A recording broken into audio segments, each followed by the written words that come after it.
Now they know I have carrots, so I'm going to hang it over here. Oh, and get them trained again to come to the fence.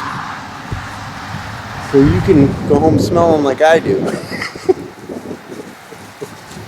I think some things are worth a shower.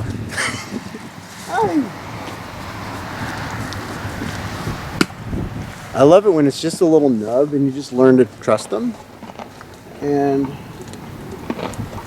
you gotta like hold on really tight and they'll like that, and then you break it off in their mouth.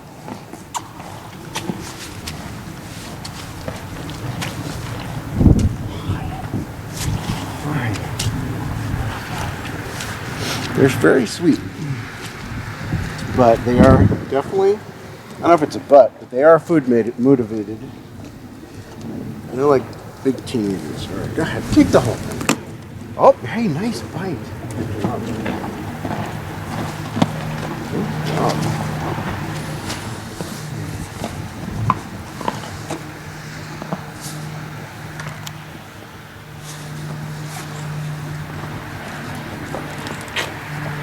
Aren't they sweet?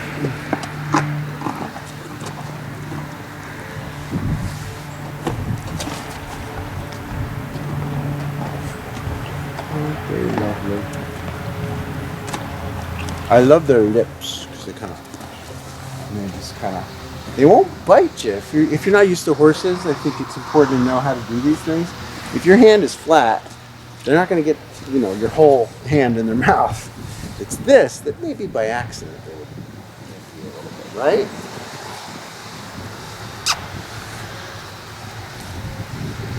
And of course, the most important thing is don't be afraid. However, doesn't mean there isn't something to be afraid of, because horses can get feisty. Because they'll fight over food, they'll nip each other. They're just being horses. And we're the ones that label it as right or wrong, call one horse a bully or whatever. They're just being horses. And I think that's sometimes true of people as well. Some people are wired to be feisty. You love it, right? You know what I'm talking about. Some people are wired to be feisty. Some people love them and accept them as they are. Because you're probably not going to change. You just realize that you have to respect that risk factor.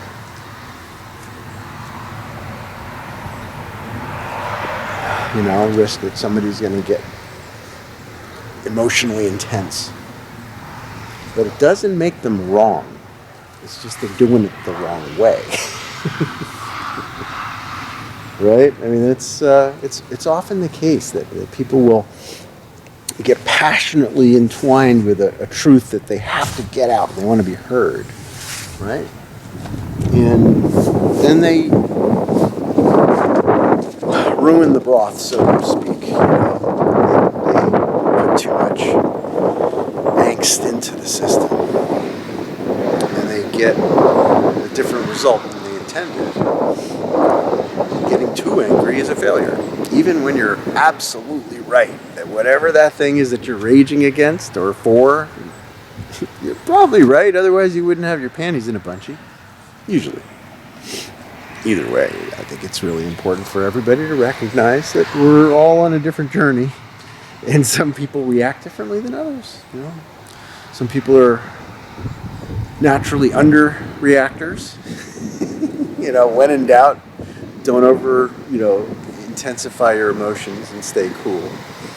And other people tend to really be very, very comfortable and, as these goes to 11, where they get super intense. I know a lot of people like that, and they're brilliant. They help make the world go round, but they also need to learn how to, soften their temper and speak more kindly, because there's a consequence, to saying the worst possible thing that you could just because you're angry and you want to win the argument. Doesn't mean that you should say it, because you'll pay the price. All right? So the only way to win is to not battle at all, to rise up above the battleground. To make forgiveness your way, acceptance, the central principle with which you walk through the world.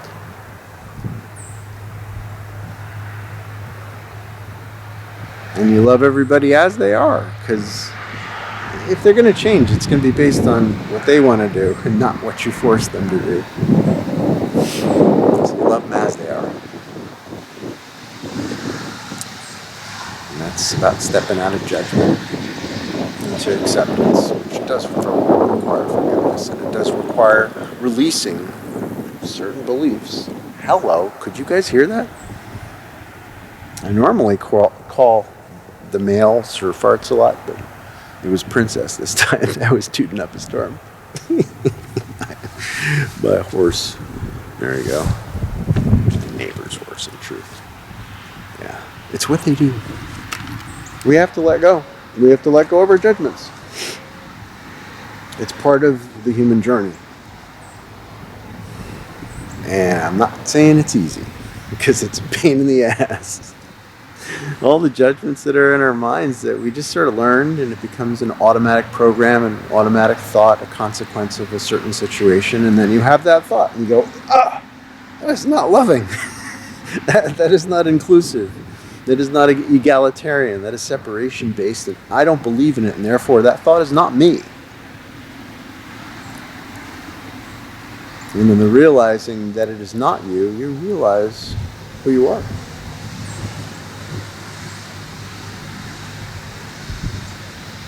When you realize that love-based feels good because it's congruent with your plan as well, and you realize your connection, not just to other people, but to the whole big ecosystem. It's all based in harmony. It's all based in balance, homeostasis, ebb and flow, yin and yang. There really is no drama.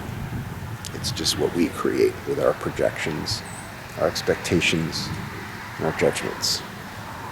All just thoughts in the mind. Thoughts that don't need to continue. I lost my horse as they walked over here, so I figured I'd move a little bit so you can look at their butts more clearly. I mean, I know that not everybody has horses outside their house, and I haven't always. Maybe I won't forever, but right now I'm just loving living closer to nature again. And I'm here to report that the lifestyle that I've been living for the past couple of years out in the forest, watching nature, being quiet, it's allowed me to clarify a lot within my own mind. And a lot of the jumbly thoughts that weren't me, one by one I wake up to them and go, that's not my plan. That's not of me. That was a program that I implanted in my own mind in a moment of realization and certainty and judgment. And I shoved it off like a boat that just continued on coasting into my present moment. But I never really fully evaluated whether it was true. And I judged myself for being incompetent, for instance. I think everybody does that. In some category of your life, you think of yourself as incompetent, powerless, because you suck at that thing. Is that suckage permanent? Is it a tattoo on your forehead? Or is it just an area for improvement? Should you choose to give it your full attention? Whatever that thing is, you can become more skillful and knowledgeable about that specific thing, and you can change your perspective to it.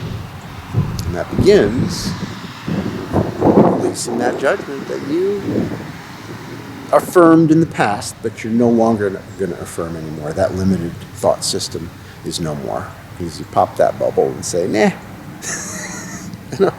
I don't buy that anymore. I used to say that about myself all the time, and I just don't. Because it's not true. And that's what I think growing up and growing into yourself is all about. recognizing the thoughts in your mind that aren't true, where you're lying to yourself to make yourself small and to your perception of safety.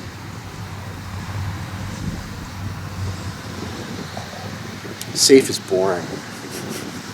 Safe is uninspiring. It's not full of life because it's not who you are. You're nature. Right? Nature's creative, it's expansive, and it's freedom-based. And any thoughts and judgments that you have in your mind that are anything other than that didn't come from your inner nature. It was a learned thing from society. And there's a good part of the society that has developed in a very unhealthy way. And we're capable of changing our minds. We're capable of reevaluating our place in the universe, reevaluating ourselves to get out of that feeling of stuckness. Into the forward motion that leads us where we want to go. Wherever that is. And then when you get there, or on the way to there, you reevaluate, you make heading changes, and you reacquire a new heading that's more to your liking, that fits better and more congruence with the way of harmony as you.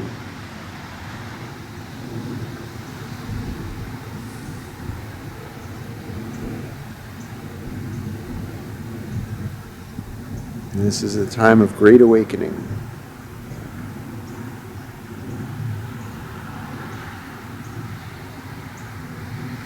And an introspective way to operate our minds is imperative.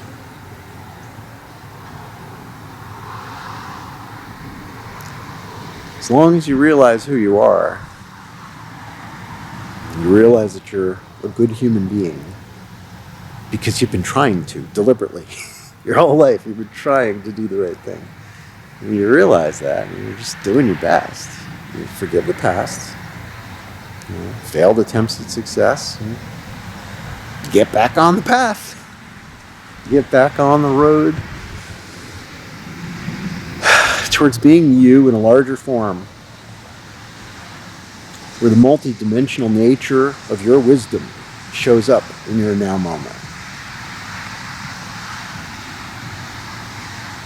And the clarification of mind process is necessary so that you can sort through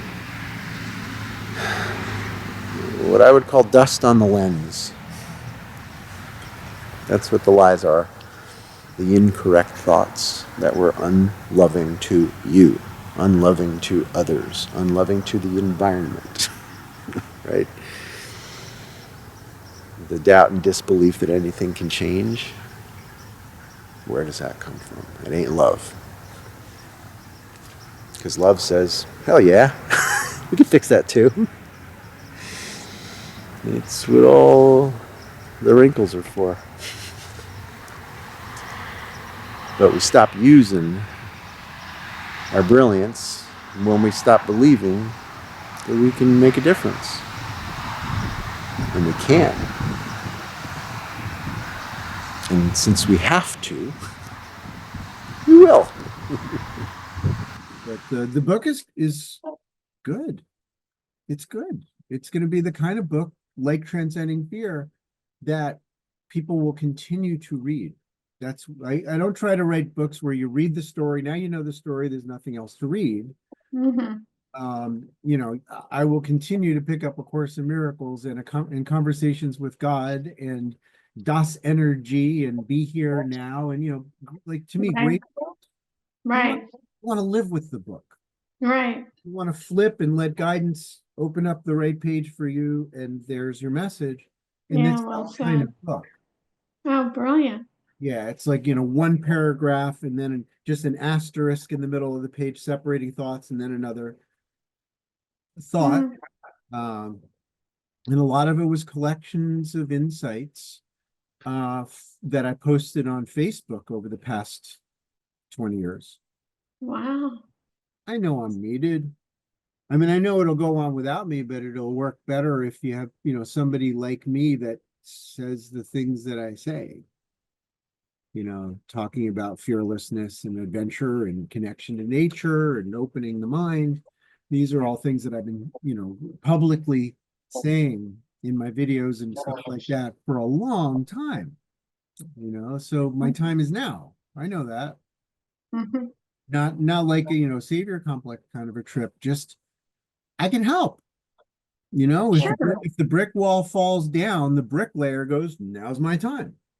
Right. That's all it is. There's other bricklayers. Make the world a better place. Don't you want to make the world a better place?